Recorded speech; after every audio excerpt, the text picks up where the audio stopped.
नमस्कार, life with Anupama में आप सभी का स्वागत है। आज हम एक ऐसे माहौल में जी रहे हैं जहां हमारे पास अपने लिए ही समय नहीं होता।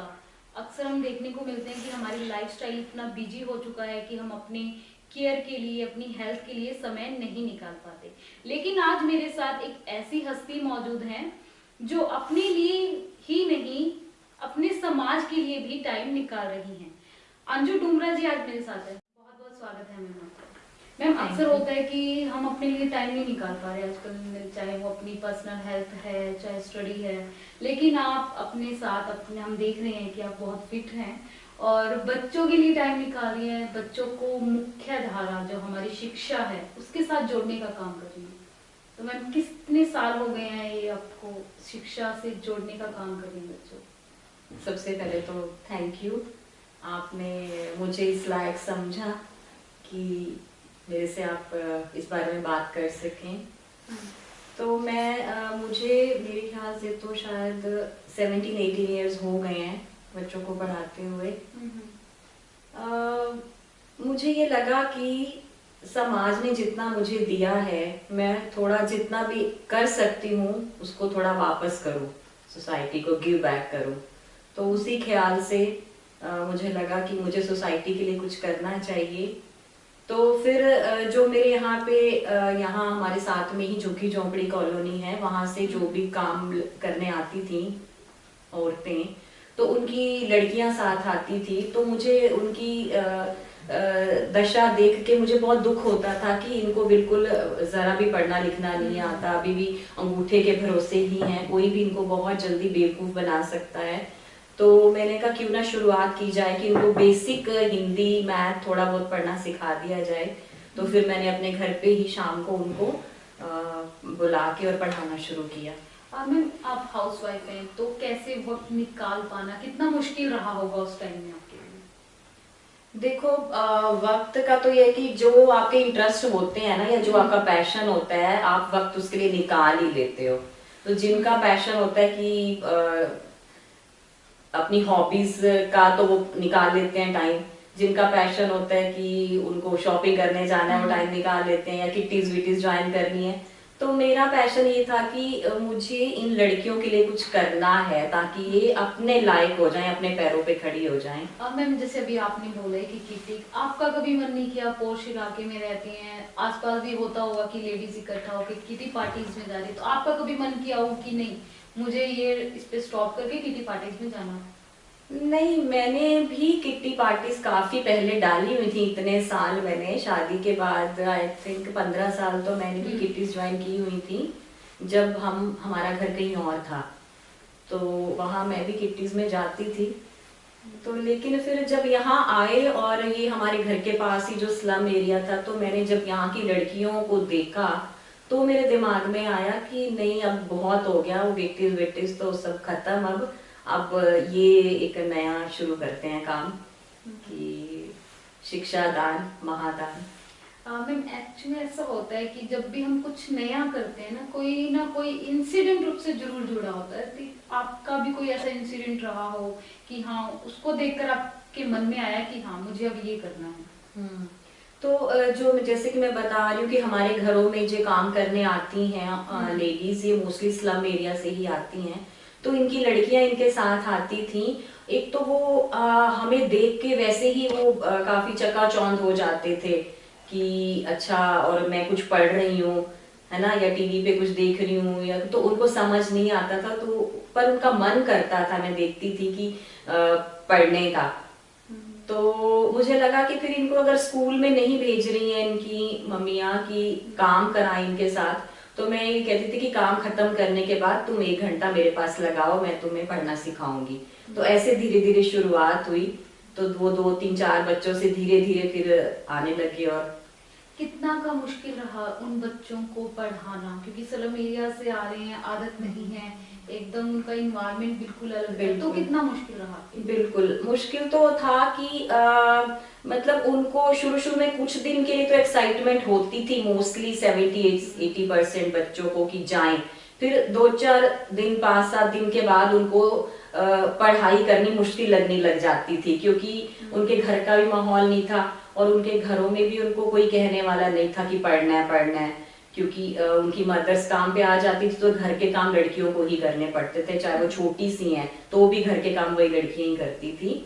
तो लेकिन फिर मैंने धीरे धीरे उनको थोड़ा थोड़ा कहेंगे कि लालच देकर कि थोड़ा कि खाने की चीजें से शुरुआत की, कुछ कभी स्नैक्स, कुछ कभी समोसा, कभी गुलाब जामुन, कभी ऐसे ऐसे करके उनको थोड़ा सा अट्रैक्टिव उनके बच्चों के लिए कभी हेयर पिन्स ला रही हूँ, कभी उनको सॉक्स ला रही हूँ, कभी स्वेटर्स ला रही हूँ, कभी उनको वाटर बॉटल्स दे रही हूँ, कभी टिफिन दे रही हूँ, ऐसे ऐसे कर करके कि धीरे धीरे उनका यहाँ आने का जो है ना वो फिक्स हो जाए। सिर्फ यहाँ आएंगी तो घंटे में 10 मिनट तो पढ़ ही लेंगी, कुछ तो कर ही लेंगी, क तो शुरुआत कर ही देंगी, फिर धीरे धीरे इंटरेस्ट हो जाएगा डेवलप उनका।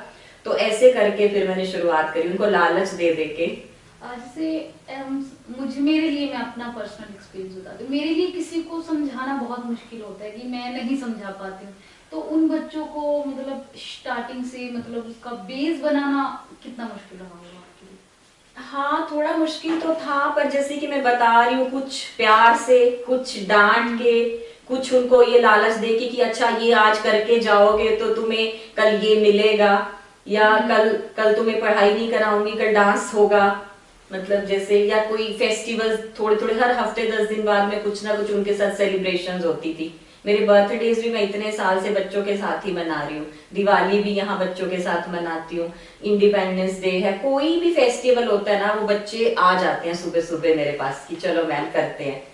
तो फिर फेस्टिवल सेलिब्रेट करने का मतलब ये है कि उनको गिफ्ट्स भी मिलेंगे, उनको खाने पीने को भी मिलेगा, तो ये सब चीजें हैं। तो थोड़ा थोड़ा तो देखो मुश्किल तो होता है, मुश्किल तो होता है इन बच्चों को, क्योंकि 80% जो बच्चे हैं उनका पढ़ाई में ध्यान नहीं होता, या उनको अभी समझ नहीं है कि ये पढ़ाई हमारे लिए कितनी जरूरी है, बड़े होके हमें इससे कितने फायदे होने वाले हैं, ये समझ नहीं है उन बच्चों को। सिर्फ 20% गर्ल्स ऐसी हैं जो सिंसियर थी, जिनको ज्यादा कहना नहीं पड़ता कि पढ़ लो, बाकियों को तो किसी ना किसी तरीके से करना पड़ता है।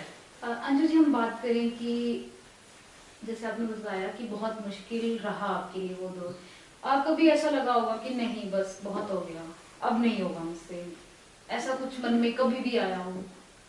नहीं ऐसा तो नहीं आया कभी, वैसे ही कुछ ज्यादा तंग हो जाऊं जब बच्चे ज्यादा कहना नहीं मानते, या मतलब पढ़ाई में थोड़ा वो काम हो जाता है, तो फिर वैसे उनको ऐसे झूठ मूठ का ही बोल देती हूँ कि नहीं बस अब मैं नहीं पढ़ाऊंगी, और बस अब तुम्हारा ध्यान तो है नहीं पढ़ाई में। हाँ। तो फिर नहीं नहीं नहीं मैम प्लीज, अच्छा अब नहीं करेंगे, नहीं मैम हाँ, अब ऐसा नहीं होता है करेंगे। कि नेचुरल जो नॉर्मल बच्चे घरों में रहते हैं उनको पढ़ाना बहुत मुश्किल हो जाता है, तो वो तो फिर भी स्लम एरिया उनका हाँ नहीं है, घर का हाँ थोड़ा है। सा कभी कभी वो हो जाती हूँ थोड़ा सा कि कितना कहती हूँ तुम्हें, तुम पढ़ते नहीं, कितना कहना पड़ता है, कितना कहना पड़ता है, ऐसे होता है बहुत बार। तो कई बार मैं फेड अप हो जाती हूँ, तो मैं उनको कहती हूँ बस अब मत आना तुम कल से, अब मैं नहीं पढ़ाऊंगी, तुम कहना तो मानते रही हो, तुम्हें कितना बार कह दिया मैंने, मतलब ये कर लो।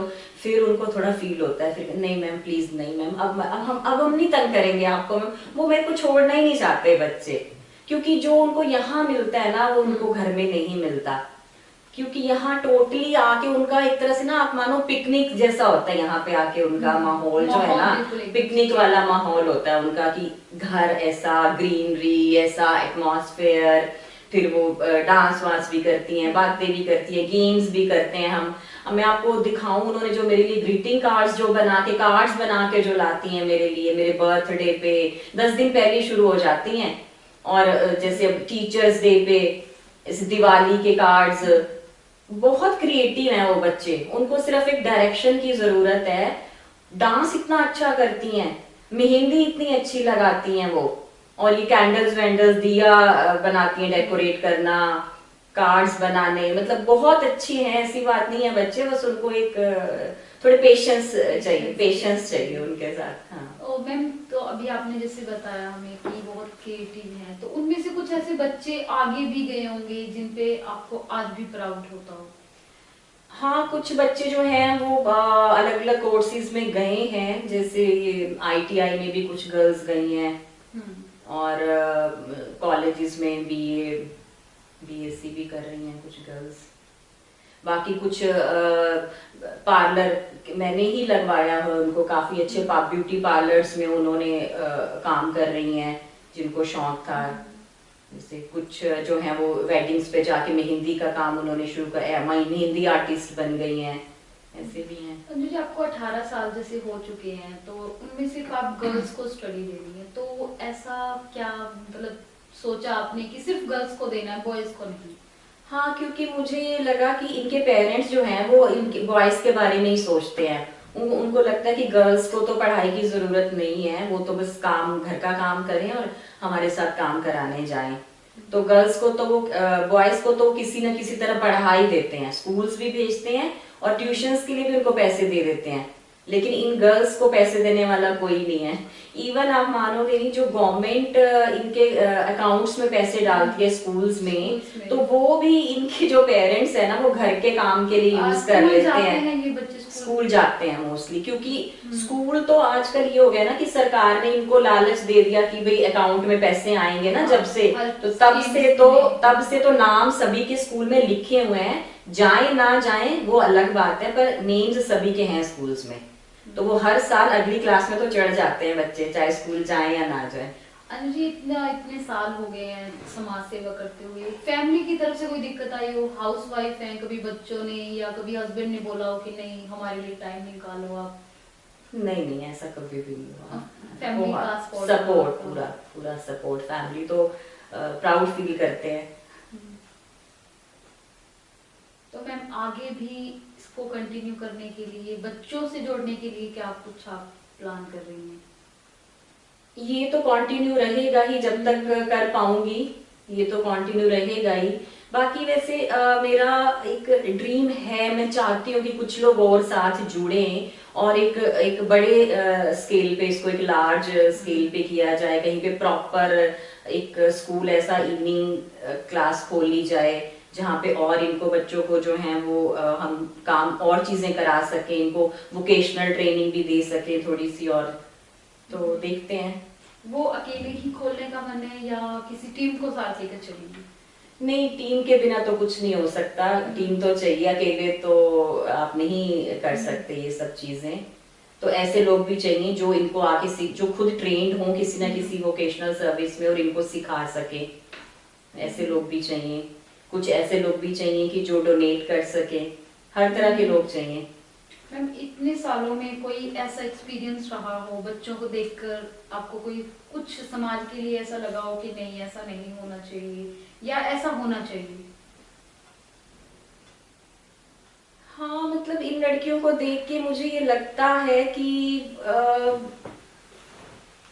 एक तो इनकी शादियां जब इतनी जल्दी हो जाती हैं वो मुझे बहुत दुख होता है कि अभी इनको पढ़ाई आई ही होती है, अभी सीखी ही होती है कि मुझे पता चलता है कि शादी हो रही है। मतलब लड़कियों की 4 साल उन पर मेहनत करते हैं और हाँ, उसके बाद लगता है कि बस शादी हो रही है। मतलब पेरेंट्स जो है ना वो अभी भी ना इनके एजुकेशन को इतना सीरियसली नहीं ले रहे, गर्ल्स की एजुकेशन को। पता नहीं कब समझेंगे वो इसकी वैल्यू। कभी प्रयास किया हो आपने कि पेरेंट्स को नहीं समझा के देखते हो? हाँ, बहुत बार मैंने की है। अगर जो भी 16-17 साल की मुझे पता चलता है कि लड़की की शादी कर रहे हैं तो मैं उनकी मदर्स को बुला के कई बार बात करती हूँ कि अभी मत करो शादी। कैसा रिस्पॉन्स रहता है? हाँ, कुछ तो मान जाते हैं कभी तो, पर मोस्टली नहीं मानते। उनको लगता है कि अब अच्छा रिश्ता मिल रहा है या इसकी बड़ी बहन की हो रही है तो साथ ही हम चाहते हैं कि हमारा खर्चा बचेगा, दोनों की इकट्ठी कर दो। ऐसे ऐसे भी है कि एक ही घर में 2 भाई हैं, बड़ी की कर रहे हैं तो छोटी को भी वो साथ ही, चाहे वो 13 साल की है 14 साल की है, समझते कि एक खर्चे में हम हाँ हो जाए और जो रिस्पॉन्सिबिलिटी जितनी जल्दी टाइम से पूरी हो जाए उतना अच्छा है, वो बात भी है उनको लगता है। तो मैम किस किस एरिया के मतलब बच्चे आते हैं आपके पास? ये आसपास के जितने भी स्लम एरियाज हैं, चाहे ये जेजे कॉलोनी है, चाहे इधर चत्तरगढ़ पट्टी है, इधर एक ये संजय कॉलोनी भी है, तो इधर के आसपास के सब आते हैं मोस्टली बच्चे।